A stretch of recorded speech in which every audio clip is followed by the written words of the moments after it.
In this video I'm going to show you how to sit in your car properly.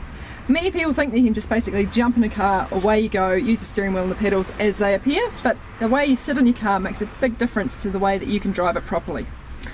First things first, when you first jump in a car, you should be sitting with your knees apart. This skirt's a bit too tight for that, but knees apart so you can rest your leg out towards the centre console and your right knee out towards the door. This basically just means that you've got a nice solid base on the seat, which means you're not rolling around and using the steering wheel for stability when it comes to cornering. Next thing is we need to get ourselves right distance from the pedals. So I should be able to fully press that brake pedal and still have a nice soft bend in my knee. This means I've got good strength in my leg. It also means that it's a bit of a shock absorber if we ever did have an impact, which we don't want to do.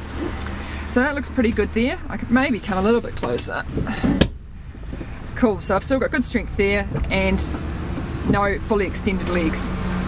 Next, once we've got the bottom part sorted, we look to our top half. I should be able to take my wrist bone and drop it across the top of the steering wheel and still have my shoulders on the back of the seat. This means that when I bring my hands back to 9-3 on the steering wheel, I've got a nice soft bend in my elbow, which means I've got a good range of movement, and again it works as a bit of a shock absorber between me, what's going on with the car, and my steering, so I can be nice and smooth and accurate.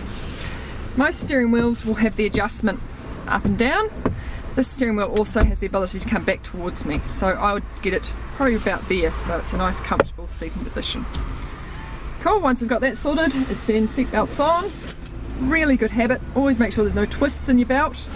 Once you've clicked into your seat belt, always pull the slack out from across your hips so there's no extra slack if you were to have an impact, and drop it back down across your collarbone.